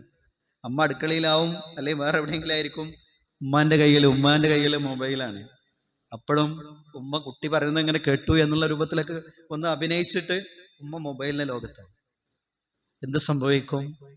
കുട്ടി ചിലപ്പോൾ 2-3 ദിവസമൊക്കെ ഇങ്ങനെ വിശേഷങ്ങൾ പങ്കുവെച്ചു തരും. പിന്നെ കുട്ടി ആ ഷെയറിങ് നിർത്തും. കുട്ടിക്ക് മനസ്സിലാവും ഇത് ഉമ്മാനോടൊന്നും പറഞ്ഞൊരു കാര്യമില്ല. ആ കുട്ടികൾ പിന്നീട് ആരോട് പങ്കുവെക്കും? ക്ലാസ്സിലുള്ളവരോട് പങ്കുവെക്കും. അതങ്ങനെ മുതിർന്ന് വരുമ്പോൾ 8-ാം ക്ലാസ്സിലോ 9-ാം ക്ലാസ്സിലോ 10-ാം ക്ലാസ്സിലോ 11-ാം ക്ലാസ്സിലോ 12-ാം ക്ലാസ്സിലോ ആയാൽ കുട്ടികളുടെ ഷെയറിങ്, പങ്കുവെക്കൽ, മാതാപിതാക്കളോട് വീട്ടിലുള്ളവരോട് ഷെയറിങ്ങിന് പകരം അവർ ഷെയർ ചെയ്യാൻ പറ്റുന്ന ആളുകളെ, അവരെ കേൾക്കാൻ പറ്റുന്ന ആളുകളെ കണ്ടെത്തും. അങ്ങനെയാണ് പല ബന്ധങ്ങളും ശിഥിലമാകുന്നത്, വഴിവിട്ട ബന്ധങ്ങളിലേക്ക് മാറിപ്പോകുന്നത്. അതുകൊണ്ട് ബന്ധങ്ങളുടെ ഏറ്റവും പ്രധാനപ്പെട്ട ഒരു ഭാഗം, ബന്ധം നിലനിർത്തുവാനുള്ള ഒരു ഭാഗം എന്ന് പറയുന്നത് പരസ്പരം സമയം കണ്ടെത്തുക എന്നുള്ളതാണ്. ഞാൻ ആ ഭാഗവും അവിടെ അവസാനിപ്പിക്കുകയാണ്. കുടുംബ ബന്ധം കഴിഞ്ഞാൽ രണ്ടാമത്തെ ഒരു ബന്ധം ആദർശ ബന്ധമാണ്. നമ്മൾക്കിടയിൽ ഉണ്ടാകേണ്ട ഏറ്റവും കരുത്തിട്ട ഒരു ബന്ധം എന്ന് പറയുന്നത് ആദർശ ബന്ധം. മറ്റൊന്ന് മൈത്രി ബന്ധമാണ്. ആദർശ ബന്ധം ഞാൻ പിന്നീട് സൂചിപ്പിക്കാം. മൈത്രി ബന്ധമാകുന്നു പരസ്പരം ഈ ലോകത്തുള്ള എല്ലാ മനുഷ്യർക്കിടയിലും നിലനിൽക്കേണ്ട സൗഹൃദത്തിൻ്റെയും സ്നേഹത്തിൻ്റെയും ഒരു ബന്ധം. ലാ യൻഹാകുമുല്ലാഹു അനില്ലദീന ലം യുഖാതിലൂകും ഫിദ്ദീൻ വലം യുഖ്രിജൂകും മിൻ ദിയാരികും അൻ തബറൂഹും വതഖ്സുതു ഇലൈഹിം ഇന്നല്ലാഹ യുഹിബ്ബുൽ മുഖ്സിതീൻ. അല്ലാഹു വിലക്കുന്നില്ല എന്ത്? മതത്തിൻ്റെ കാര്യത്തിൽ നിങ്ങളുടെ വീടുകളിൽ നിന്ന് നിങ്ങളോട് അക്രമം പ്രവർത്തിക്കാത്തവരും നിങ്ങളുടെ വീടുകളിൽ നിന്ന് പുറത്താക്കാത്തവരുമായിട്ടുള്ള ആളുകളോട് നിങ്ങൾ മൈത്രി ബന്ധം പുലർത്തുന്നതിനെ പടച്ചവൻ വിലക്കുന്നു. എന്നിട്ട് അവസാനം ബാധിക്കുന്ന ഇന്നല്ലാഹ യുഹിബ്ബുൽ മുഖ്സിതീൻ, നീതിമാന്മാരെ അള്ളാഹു ഇഷ്ടപ്പെടുമെന്നാണ്. ആ മൈത്രി ബന്ധമെന്ന് പറയുന്നത് ജാതിക്കും മതത്തിനുമൊക്കെ അതീതമായി നമ്മുടെ നാട്ടിലുള്ള എല്ലാ ആളുകളോടും നമ്മൾ നിലനിർത്തേണ്ട ഒരു സൗഹൃദത്തിൻ്റെ സ്നേഹത്തിൻ്റെ ബന്ധമാണ്. അതിൽ ജാതിയോ മതമോ ഇല്ല. അത് ഏറ്റവും ശക്തമായി നിലനിൽക്കേണ്ട ഒരു കാലഘട്ടത്തിലാണ് നമ്മൾ കടന്നു പോകുന്നത്. മുസ്ലിങ്ങളോട് മാത്രം സൗഹൃദം, സ്നേഹബന്ധം, നമ്മുടെ കുടുംബങ്ങളിൽ നടക്കുന്ന നല്ല കാര്യങ്ങളിലേക്ക് നമ്മുടെ സുഹൃത്തുക്കളെ, സൗഹൃദങ്ങളെ നമ്മൾ അടുപ്പിക്കണം. പുതിയ കാലത്ത് മതപ്രബോധനം എന്ന പേരിൽ ഇതിനെയൊക്കെ ഹറാമാക്കുന്ന ചില ആളുകളുണ്ട്. അത് ഇസ്ലാഹി പ്രസ്ഥാനത്തിന്റെ പാരമ്പര്യമല്ല, മുജാഹിദ് പ്രസ്ഥാനത്തിന്റെ പാരമ്പര്യമല്ല.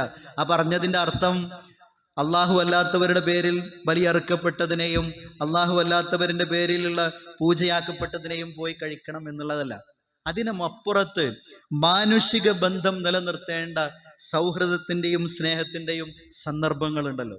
ആ സന്ദർഭങ്ങളിൽ ഈ സമൂഹത്തിലുള്ള എല്ലാ വിഭാഗം ആളുകളുമായിട്ടും ഒരടുത്ത ബന്ധം, ഒരാത്മബന്ധം നിലനിർത്തുക എന്നുള്ളത് ബന്ധങ്ങളുടെ പ്രധാനപ്പെട്ട ഒരു ഭാഗമാണ്.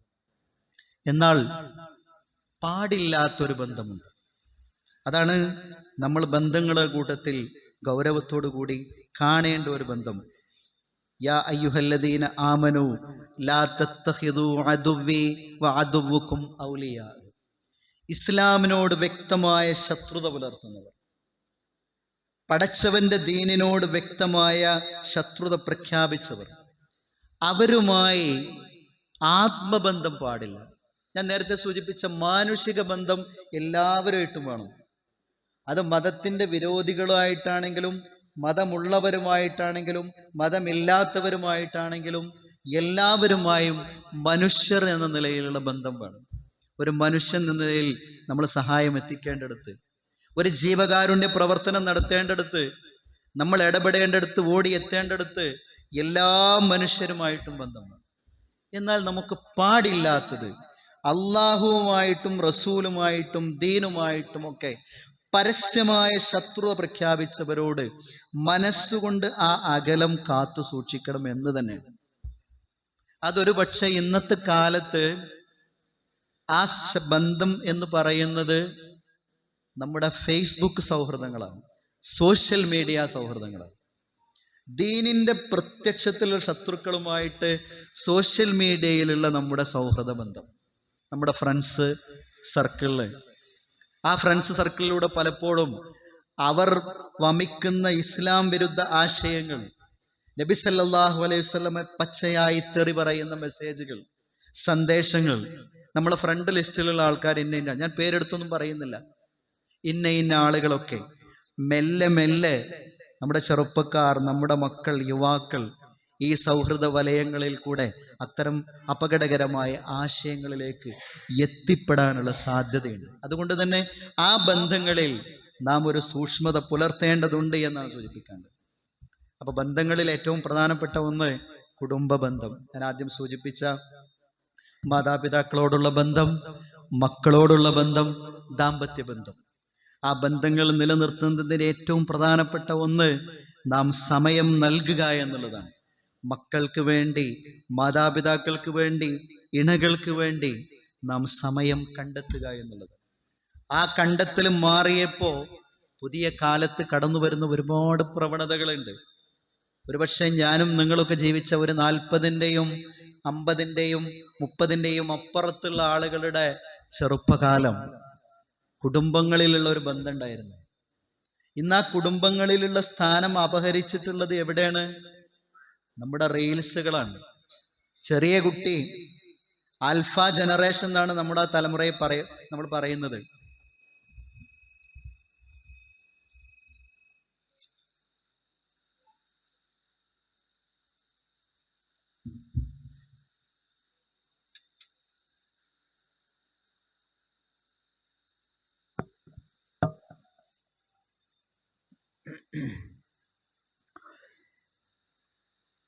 അല്ലാഹു അക്ബർ അല്ലാഹു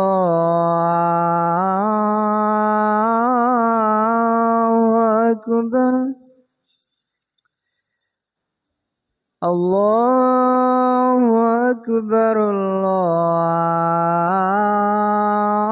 അല്ലാഹു അക്ബർ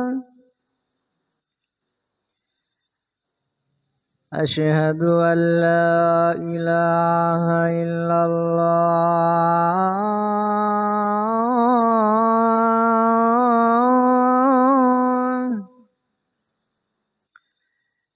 أشهد أن لا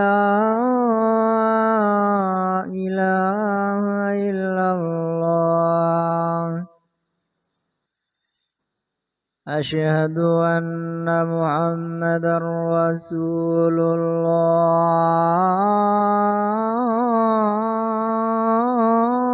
الله أشهد أن محمدا رسول الله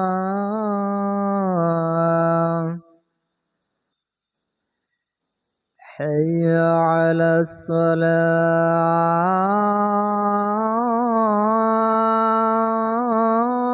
الصلاة حي على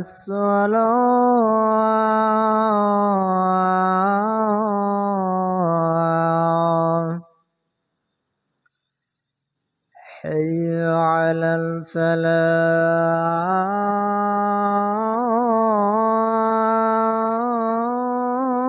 الفلاح حي على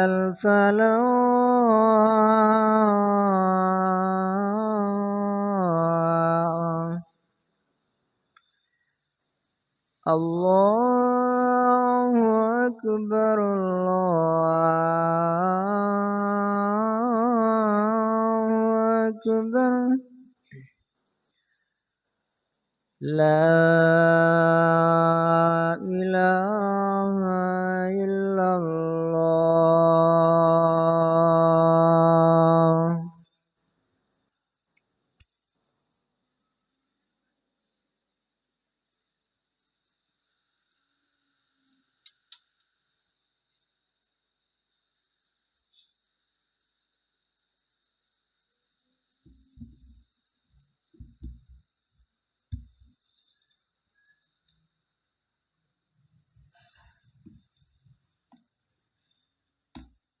സൂചിപ്പിച്ചത് ബന്ധങ്ങളിൽ 4 തരത്തിലുള്ള മനുഷ്യർ തമ്മിലുള്ള ബന്ധം ഇസ്ലാമികമായ ഒരു പരിപ്രേക്ഷ്യത്തിലൂടെയാണ് നിങ്ങളെ ശ്രദ്ധയിൽപ്പെടുത്താൻ ശ്രമിച്ചത്. ഒന്ന്, ഏറ്റവും പ്രധാനമായിട്ടുള്ളത് കുടുംബ ബന്ധം എന്ന് പറയുന്നത്, റഹ്മ എന്ന് അറബിയിൽ പറയുന്ന കുടുംബ ബന്ധം. ആ കുടുംബ ബന്ധത്തിൽ മാതാപിതാക്കളും മക്കളും ഇണകളും സഹോദരങ്ങൾ അതിൻ്റെ തുടർച്ചയായിട്ട് വരുന്നു. ഞാൻ ആ ഭാഗത്തേക്ക് പോകുന്നില്ല. രണ്ടാമത്തെ ഒരു ബന്ധം എന്ന് പറയുന്നത് ആദർശബന്ധമാണ്, ആദർശത്തിൻ്റെ പേരിലുള്ള ആത്മബന്ധം. മൂന്നാമത്തെ ഒന്ന് മാനുഷിക ബന്ധമാണ്, അല്ലെങ്കിൽ മൈത്രി ബന്ധം. പരസ്പരം സൗഹൃദത്തോടുകൂടി എല്ലാ വിഭാഗം ആളുകളും എല്ലാ മനുഷ്യരും പുലർത്തേണ്ട ഒരു ബന്ധം. നാലാമത്തെ ഒന്ന് മാനുഷിക ബന്ധമാണ്. മൈത്രി ബന്ധം എന്ന് പറയുന്നത് എല്ലാവരോടുമുള്ള ഒന്ന്. മാനുഷിക ബന്ധം എന്ന് പറയുന്നത് ആദർശപരമായി ഇസ്ലാമിൻ്റെ ശത്രുക്കളാണെങ്കിൽ പോലും അവരോട് പുലർത്തേണ്ട ഒരു മാനുഷിക ബന്ധം. അതൊരിക്കലും ഒരു മൈത്രി ബന്ധം ആവരുത് എന്നുള്ള രൂപത്തിലാണ് വിശുദ്ധ ഖുർആൻ അല്ലാഹു ലാ അയ്യുഹല്ലദീന ആമനൂ ലാ തത്തഖിദൂ അദുവ്വി വഅദുവ്വക്കും ഔലിയാ എന്ന് സൂചിപ്പിച്ചത്. അതിൻ്റെ ചില അപകടങ്ങളെയാണ് നേരത്തെ ശ്രദ്ധയിൽപ്പെടുത്തിയത്. ബന്ധങ്ങളിൽ ഏറ്റവും ഇസ്ലാം ഊന്നൽ നൽകുന്ന ഒരു ബന്ധം എന്ന് പറയുന്നത് ആദർശ ബന്ധം. ഈ പള്ളിയിൽ ഒരുമിച്ച് കൂടിയിട്ടുള്ള നമ്മളെല്ലാവരും, ഇവിടെ കുടുംബങ്ങളായിട്ടുള്ള ഒരുപാട് ആൾക്കാരുണ്ടാവും, കുടുംബ ബന്ധങ്ങളുള്ളവരുണ്ടാകും.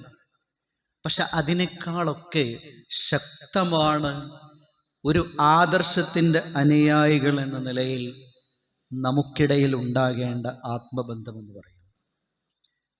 പുതിയ കാലത്ത് മുസ്ലിം സമൂഹം പ്രശ്നങ്ങളും വെല്ലുവിളികളും നേരിടുന്ന ഒരു കാലഘട്ടത്തിൽ നാം ഏറ്റവും ശക്തിപ്പെടുത്തേണ്ട ഒന്ന് ആദർശ ബന്ധമാണ്. എനിക്ക് പലപ്പോഴും തോന്നിയിട്ടുണ്ട്, നമുക്ക് ആദർശമുണ്ട്, ആദർശത്തിൽ കരുത്തുണ്ട്, ആദർശത്തിന് വേണ്ടി സംസാരിക്കുന്നവരാണ് നമ്മൾ. പക്ഷേ ആദർശത്തിൻ്റെ പേരിലുള്ള ബന്ധങ്ങളിൽ എവിടെയൊക്കെയോ പാളിച്ചകൾ സംഭവിക്കുന്നുണ്ടോ?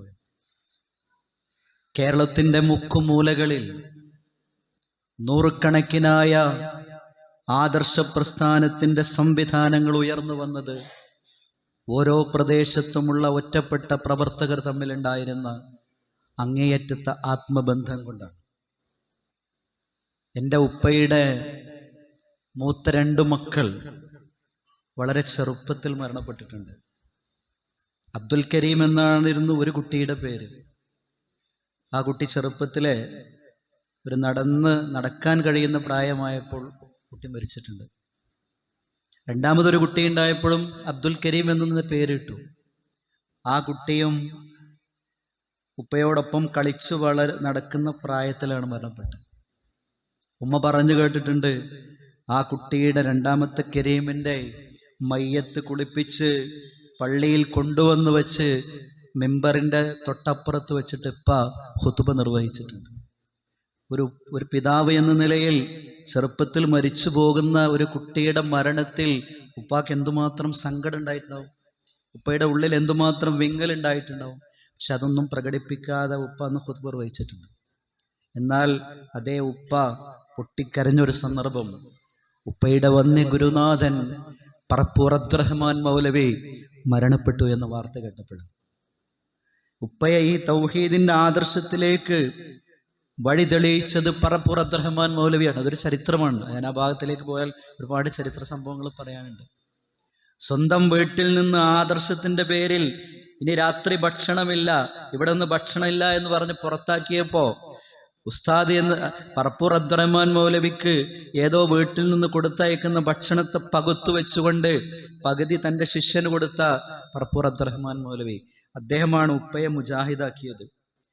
ആ ഉപ്പയുടെ പറപ്പൂർ അബ്ദുറഹ്മാൻ മൗലവിയുടെ പ്രവർത്തനങ്ങളിൽ നിന്നാണ് പിന്നീട് ഒരു 10-20 മഹല്ലുകൾ മുജാഹിദ് മഹല്ലുകളായിട്ടുള്ള ഇടത്തനാട്ടുകര രൂപപ്പെട്ടത്.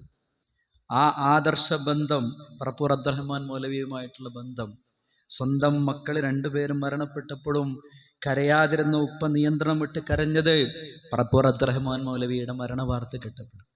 നമ്മുടെ മുൻകാലത്തുള്ള ഇസ്ലാഹി പണ്ഡിതന്മാർ, പ്രവർത്തകന്മാർ തമ്മിലുള്ള ആത്മബന്ധം, ആ ആത്മബന്ധം വളർത്തിയെടുക്കുന്നതിനാണ് നമ്മുടെ ഇത്തരം കൂട്ടായ്മകൾ, നമ്മുടെ സമ്മേളനങ്ങൾ, നമ്മുടെ പ്രവർത്തനങ്ങൾ, ദാവാ പ്രവർത്തനങ്ങൾ. നോക്കൂ, ഇവിടെ ഒരു പള്ളി ഉണ്ടെങ്കിൽ ആ പള്ളിയുടെ പ്രവർത്തനങ്ങളിൽ സഹായിച്ച എത്രയോ പ്രദേശത്തുള്ള ആളുകളുണ്ടാവും. ഞാൻ രണ്ടത്താണി ശാന്തിഭവന്റെ കലക്ഷന് വേണ്ടി ഒരിക്കൽ സൗദിയിൽ പോയി. സാധാരണ നമ്മൾ വിദേശ രാജ്യത്തേക്ക് ഒരു സ്ഥാപനവുമായി ബന്ധപ്പെട്ട് പോകണമെങ്കിൽ സംസ്ഥാന സമിതിയുടെ ഒരു ലെറ്ററുമായിട്ട് പോകണം, എന്നാലേ അവിടുത്തെ സെൻറ്ററുകൾക്ക് നമ്മൾ പരിഗണിക്കാൻ കഴിയുള്ളൂ. സംസ്ഥാന സമിതി ലെറ്റർ നൽകണമെങ്കിൽ സംസ്ഥാന സമിതിയുടെ മുമ്പിൽ വന്നിട്ടുള്ള ഒരുപാട് റിക്വസ്റ്റുകൾക്ക് ഒരു പ്രയോറിറ്റി കൊടുത്തിട്ട് അതിനനുസരിച്ചാണ് കൊടുക്കുക. CP ഉമർ സലമി ഞങ്ങളുടെ നാട്ടുകാരനാണ്, ജനറൽ സെക്രട്ടറിയാണ്. പക്ഷെ അദ്ദേഹം ആ പദവി ഒരിക്കലും സംഘടനാപരമായി അങ്ങനെ ദുരുപയോഗം ചെയ്യാറില്ല. മൗലവിനോട് ഞങ്ങൾ പറഞ്ഞു, സ്റ്റേറ്റ് കമ്മിറ്റിൻ്റെ ഒരു കത്ത് ശാന്തി ഭവന് നിങ്ങൾ വാങ്ങിത്തരികയാണെങ്കിൽ അതായിട്ട് പോകാൻ. മൗലവി തയ്യാറായില്ല. അത് സംസ്ഥാന സമിതിയുടെ നിർദ്ദേശം അനുസരിച്ച് വരുമ്പോൾ പോകും. ഒരു സന്നിഗ്ധ ഘട്ടം വന്നപ്പോൾ ഞാനും എൻ്റെ ഒരു സുഹൃത്ത്, അതുപോലെ ഞങ്ങൾ ശാന്തിഭവനുമായി ബന്ധപ്പെട്ട 2 പ്രവർത്തകർ ഞങ്ങൾ ഗൾഫിലേക്ക് പോയി. അങ്ങനെ ഒരു സെൻറ്ററിലേക്ക്, പല സെൻറ്ററുകളിൽ നിന്ന് ഞങ്ങൾക്ക് സഹായങ്ങൾ കിട്ടി, മറ്റൊരു സെൻറ്ററിലേക്ക് ചെല്ലാൻ വേണ്ടി വിളിച്ചപ്പോൾ അവിടുത്തെ ഒരു സജീവ പ്രവർത്തകൻ ഒരു നിലക്കും അങ്ങോട്ട് വരാൻ പറ്റൂല, വന്നിട്ട് കാര്യമില്ല, വരരുത് എന്ന് തീർത്തു പറഞ്ഞു. അവിടെ ഞാൻ പറഞ്ഞു, നിങ്ങളുടെ സെൻറ്ററിൻ്റെ ഒരു സംവിധാനത്തെയും ഉപയോഗപ്പെടുത്തുന്നില്ല, വ്യക്തിബന്ധമുള്ള നാട്ടിലുള്ള ബന്ധങ്ങളൊക്കെ ഉപയോഗപ്പെടുത്തി പിരിവെടുത്തോളാം, പക്ഷെ അങ്ങനെയും നിങ്ങൾ വരരുത്, വരാൻ ഇപ്പം പാടില്ല അറിയും. അവസാനം ഞാൻ പറഞ്ഞു, അദ്ദേഹത്തിന് എന്നെ അറിഞ്ഞായിരിക്കില്ല, ഞാൻ രണ്ടത്താണിയാണ്, സെയ്തുമലയുടെ മകനാണ്. എൻ്റെ ഉപ്പ രണ്ടത്താണി പള്ളിയിൽ ഖുതുബ പറഞ്ഞിരുന്ന ഓരോ വെള്ളിയാഴ്ചയും ഏതെങ്കിലും ഒരു പ്രദേശത്തുള്ള ഒരു സ്ഥാപനത്തിൻ്റെ ഒരു പിരിവുകാരനുണ്ടാവും. ഉപ്പ ഖുതുബയിൽ തന്നെ ആ സ്ഥാപനത്തെ പരിചയപ്പെടുത്തി പറയും. എന്നിട്ട് അത് കഴിഞ്ഞതിന് ശേഷം അവിടെ ആ പിരിവുകാരൻ്റെ കൂടെ ഉപ്പ ഇരിക്കും. പിരിവ് നടക്കാത്ത ഒരു വെള്ളിയാഴ്ച പോലെ എൻ്റെ ഓർമ്മയിൽ പരിസര പ്രദേശത്തുള്ള ഏതെങ്കിലും ഒരു സ്ഥാപനത്തിന് വേണ്ടി, ഒരു പള്ളിക്ക് വേണ്ടി പിരിവ് നടക്കാത്ത ഒരു വെള്ളിയാഴ്ച കടന്നു പോയിട്ടില്ല. കമ്മിറ്റിക്കാർക്കൊക്കെ പല എതിർപ്പുണ്ടായിരുന്നെങ്കിലും ഉപ്പ എതിർപ്പൊന്നും പരിഗണിക്കാറുണ്ടായിരുന്നു. ഞാൻ അദ്ദേഹം പറഞ്ഞു കഴിഞ്ഞപ്പോൾ കുറച്ച് സമയം ആ സുഹൃത്ത് ഫോണിലൂടെ ഒന്നും പ്രതികരിച്ചില്ല. എനിക്ക് മനസ്സിലായി അദ്ദേഹം കരയാണ്. അദ്ദേഹം എന്നോട് പറഞ്ഞു, ആ ഒരു ആദർശ ബന്ധത്തിൻ്റെ പരിഗണന ഞാനും അനുഭവിച്ചിട്ടുണ്ട്. ഞങ്ങളെ നാട്ടിൽ ഒരു സ്ഥാപനം ഉണ്ടാക്കാൻ ഞാൻ നിങ്ങളെ പള്ളിയിൽ വന്നിട്ടുണ്ട്, നിങ്ങൾ വരി, ഞാൻ എന്നെ കൊണ്ട് കഴിയുന്ന മാതിരി നിങ്ങളെ കൂടെ നിൽക്കും. ആ സുഹൃത്ത് ഒരുപാട് സേവനം ചെയ്തു, സഹായം ചെയ്തു. ഞാൻ സൂചിപ്പിച്ചെന്താ വെച്ചാൽ അതൊരു കുടുംബ ബന്ധമല്ല, ഒരു ആദർശ ബന്ധം, നമ്മൾ വളർത്തിയെടുക്കേണ്ട ഒരു ബന്ധം. ആദർശത്തിൻ്റെ പേരിലുള്ള നമ്മുടെ എല്ലാ സംവിധാനങ്ങളെയും സഹായിക്കുവാനുള്ള ഒരു മനസ്സ്. നമ്മുടെ കെയർ ഹോമിൻ്റെ ഉദ്ഘാടന വേളയിൽ സലാഹ് കാരാടൻ, ജിദ്ദ ഇസ്ലാഹി സെൻ്ററിൻ്റെ സാരഥിയായിരുന്ന സലാഹ് കാരാടൻ പങ്കുവെച്ച ഒരു അനുഭവം കൂടി പങ്കുവെച്ചുകൊണ്ട് ഞാൻ അവസാനിപ്പിക്കുകയാണ്. അദ്ദേഹം പറഞ്ഞു, ജിദ്ദ ഇസ്ലാഹി സെൻ്ററിൽ മിക്ക വെള്ളിയാഴ്ചകളിലും നാട്ടിലുള്ള എന്തെങ്കിലും ഒരു പ്രവർത്തനവുമായി ബന്ധപ്പെട്ടുള്ള കലക്ഷൻ ഉണ്ടാകാറുണ്ട്. ഇപ്പോൾ അതില്ല, ഇപ്പോൾ ഒരുപാട് പരിമിതികളുണ്ട്. ഇപ്പം അതൊന്നും വിദേശ രാജ്യങ്ങളിൽ അങ്ങനെ അനുവദിക്കാറില്ല. കുറേ മുമ്പത്തെ ചരിത്രമാണ്, കുറച്ച് മുമ്പുണ്ടായിരുന്നു. കെയർ ഹോമുമായി ബന്ധപ്പെട്ട് നമ്മുടെ നാട്ടിൽ നിന്ന് കലക്ഷൻ പോയിട്ടുള്ള നമ്മുടെ പ്രവർത്തകർ അവിടെ കാര്യങ്ങൾ അവതരിപ്പിച്ചു. അപ്പോൾ ആ യോഗത്തിൽ പങ്കെടുത്ത എല്ലാവരും ഒരു കവർ കൊടുത്തു. ആ കവറിൽ അവരുടെ പേരെഴുതി, അവർ ഉദ്ദേശിക്കുന്ന ഒരു സംഖ്യ എഴുതി തിരിച്ചു കൊടുത്തു. അങ്ങനെയാണ് അവിടെ സാധാരണ നടക്കാറുള്ളത്. ശാന്തിഭവന് വേണ്ടി ഞങ്ങൾ പോയപ്പോഴും അങ്ങനെ കലക്ഷൻ എടുത്തിട്ടുണ്ട്. അപ്പോൾ സെൻറ്ററിൻ്റെ ഭാരവാഹികൾ ഇത് കഴിഞ്ഞിട്ട് ഈ കവറുകൾ തുറന്നു നോക്കുകയാണ്. അപ്പോൾ ഒരു സഹോദരൻ വളരെ ചെറിയ തുച്ഛമായ വരുമാനമുള്ള ഒരു ജോലി മാത്രമല്ല, വളരെ കുറഞ്ഞ വേതനമുള്ള ശമ്പളമുള്ള ഒരാൾ വലിയൊരു സംഖ്യ എഴുതിയിട്ടുണ്ട്. ഒരു അത്ഭുതപ്പെടുകയാണ്, ആ പൂജ്യത്തെ കൂടി പോയതാണോ, അല്ലെങ്കിൽ ഒരു ആവേശത്തിൽ ആലോചിക്കാതെ അദ്ദേഹം എഴുതിയതാണോ? അവരെ ഈ യോഗം കഴിഞ്ഞതിന് ശേഷം ആ എഴുതിയ സുഹൃത്തിനെ വിളിച്ചിട്ട് അദ്ദേഹത്തോട് ചോദിച്ചു, നിങ്ങളൊരു പൂജ്യം കൂടിപ്പോയതാണോ, നിങ്ങൾ അറിയാതെ പെട്ടെന്ന് എഴുതിപ്പോയതാണ്? അപ്പം അദ്ദേഹം പറഞ്ഞൊരു മറുപടി ഉണ്ട്, സലാഹ് പങ്കുവച്ചത്. ഞാൻ ജിദ്ദയിൽ വന്നിട്ട് 15 വർഷമായി. എനിക്ക് സ്വന്തമായി ഇതുവരെ ഒരു വീടുണ്ടാക്കാൻ സാധിച്ചിട്ടില്ല. പക്ഷേ കെയർ ഹോം എന്ന് പറയുന്ന ഒരു മഹത്തായ ഒരു സംരംഭം ഉയരുമ്പോൾ അതിൻ്റെ ഒരു ഇഷ്ടികയിൽ, അതിൻ്റെ ഒരു ചുമരിൽ എൻ്റെ വിയർപ്പുതുള്ളികൾ ഉണ്ടാകണമെന്നുള്ളത് എൻ്റെ ഒരു ആഗ്രഹമാണ്, നെയ്യത്താണ്. ഞാൻ മനസ്സറിഞ്ഞുകൊണ്ട് എഴുതിയതാണ്. ബാക്കിയുള്ളതൊക്കെ പഠിച്ചവൻ സഹായം ഉണ്ടാവും, വീട് എനിക്കുണ്ടായിക്കോളും, പഠിച്ചവൻ്റെ സഹായം ഉണ്ടായിക്കോളും. ഞാനിത് സൂചിപ്പിച്ചത് ഇങ്ങനെ നൽകാൻ സാധിക്കുന്നത് ആദർശത്തിൽ ഉണ്ടാകുന്ന ആത്മബന്ധം കൊണ്ടാണ്. ബന്ധങ്ങളിൽ ഏറ്റവും കരുത്തുള്ളതും ആ ആത്മബന്ധം തന്നെയാണ് എന്നാണ് ഇതിനോട് ചേർത്ത് വെക്കുവാനുള്ളത്. സൗഹൃദങ്ങളെക്കുറിച്ച് പറഞ്ഞപ്പോൾ ഒരു വാക്കുകൂടി ചേർത്തുകൊണ്ട് ഞാൻ അവസാനിപ്പിക്കാം. പ്രവാചകൻ 2 തരത്തിലുള്ള കൂട്ടുകാരെ പരിചയപ്പെടുത്തിയിട്ടുണ്ട്. ആ ഹദീസ്, ദീർഘമായ ഹദീസ് ഞാൻ ഉദ്ധരിക്കാൻ ആഗ്രഹിക്കുന്നില്ല. ഒരു ഉദാഹരണം ഒരു കൊല്ലൻ്റെ ആലയിൽ പോലെ ഇരിക്കുന്ന ഒരാളുടെ ഉദാഹരണമാണ്. രണ്ടാമത്തെ ഉദാഹരണം ഒരു അത്തർ കച്ചവടക്കാരൻ്റെ കടയിൽ പോയിരിക്കുന്നതാണ്.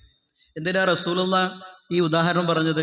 ഹദീസുകൾ പരിശോധിച്ചാൽ പല സംഭവങ്ങളും പ്രവാചകൻ പല സന്ദേശങ്ങളും തൻ്റെ അനുയായികൾക്ക് പഠിപ്പിക്കുന്നത് കഥകളിലൂടെ, ഉദാഹരണങ്ങളിലൂടെ. ഇത് ക്ലിയറാണ് അല്ലേ? ഒരു കൊല്ലൻ്റെ ആലയിൽ പോയിരിക്കുന്ന ഒരു മനുഷ്യൻ്റെ ഷർട്ടിൽ ഒരുപാട് കറുപ്പ് പുള്ളികൾ ഉണ്ടാവും അല്ലേ?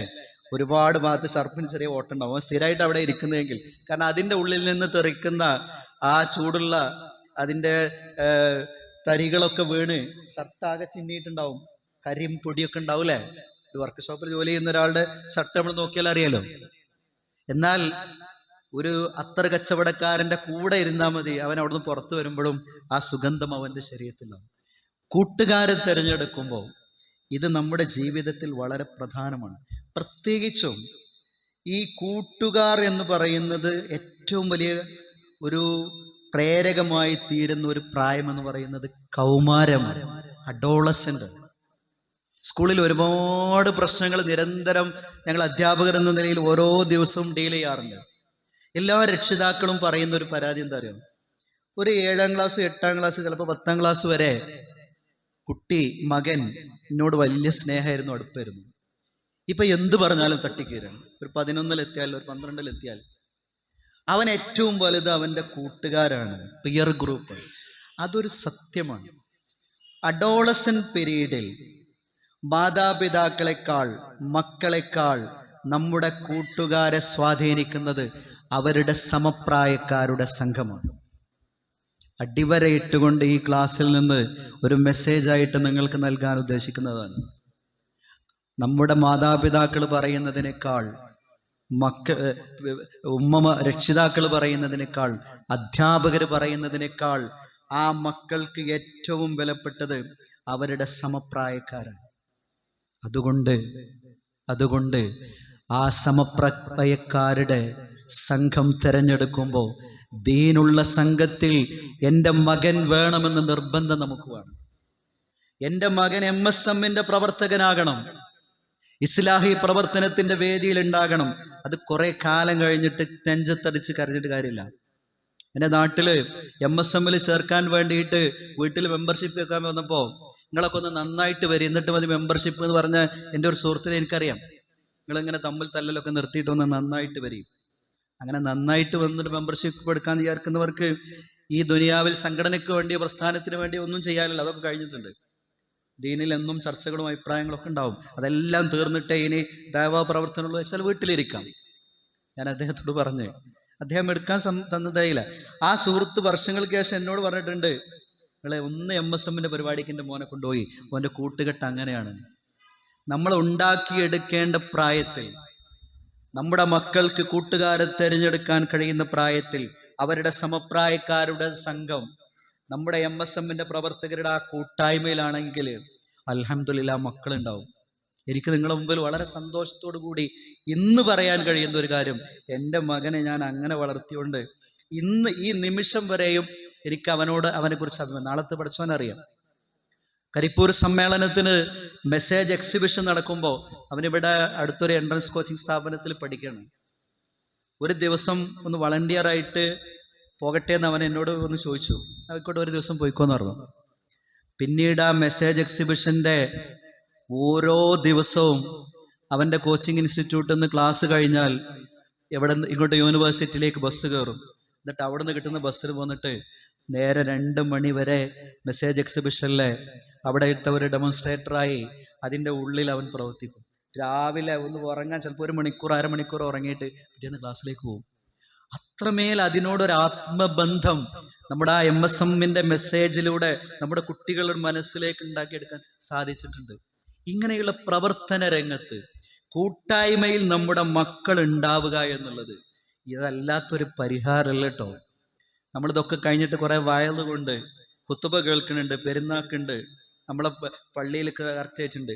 അവർ പ്രവർത്തന മേഖലയിൽ സഹപ്രവർത്തകരായി സതീർത്ഥരായി ഈ കൂട്ടുകെട്ടിൻ്റെ ഭാഗമുണ്ടോ, അതൊരു പരിചയമാണ്.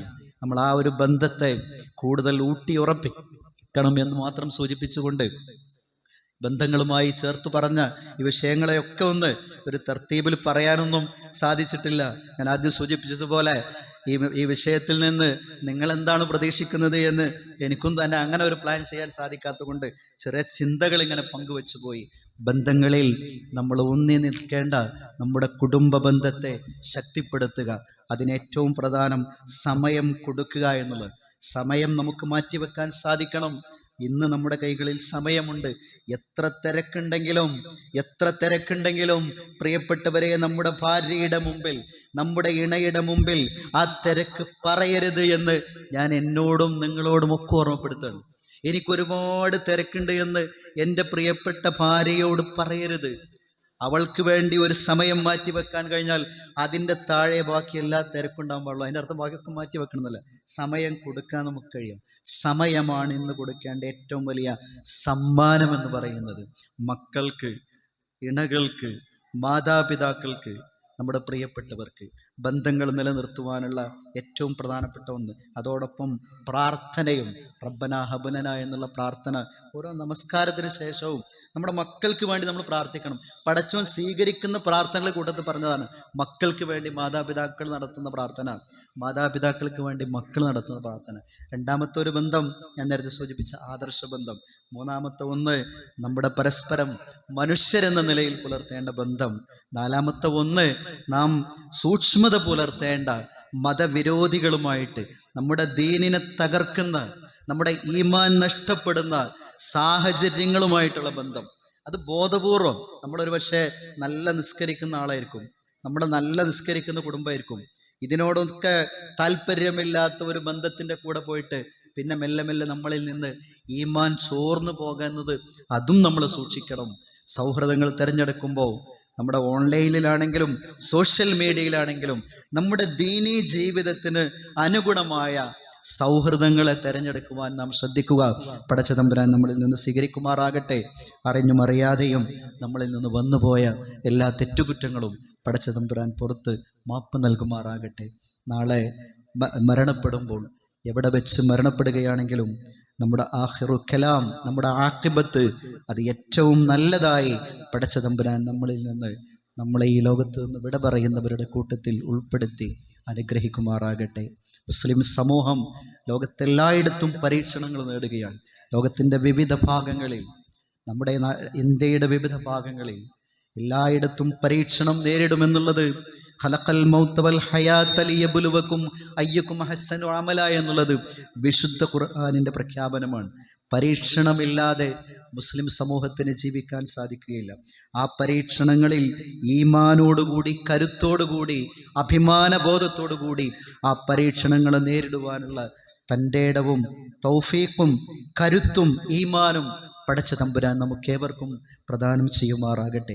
നമ്മളിൽ നിന്ന് രോഗം, അതുപോലെ തന്നെ സാമ്പത്തിക പ്രയാസങ്ങൾ, അങ്ങനെ ഒരുപാട് ബുദ്ധിമുട്ടുകൾ അനുഭവിക്കുന്ന ഒരുപാട് ആളുകളുണ്ട്. അവരുടെ എല്ലാ പ്രയാസങ്ങളും അള്ളാഹു ദൂരീകരിക്കുമാറാകട്ടെ. നമ്മളിൽ നിന്ന് മരണപ്പെട്ടു പോയിട്ടുള്ള നമ്മുടെ പ്രിയപ്പെട്ട ആളുകൾ അള്ളാഹു നമ്മയും അവരെയും നാളെ അവൻ്റെ ജന്നാത്തുൽ ഫിർദൗസിൽ ഒരുമിച്ച് ചേർക്കുമാറാകട്ടെ. ربنا آتنا في الدنيا حسنة وفي الآخرة حسنة وقنا عذاب النار. اللهم أجرنا من النار، اللهم أجرنا من النار، اللهم أجرنا من النار. ربنا تقبل منا دعاءنا إنك أنت السميع العليم وتب علينا إنك أنت التواب الرحيم. آمين برحمتك يا أرحم الراحمين.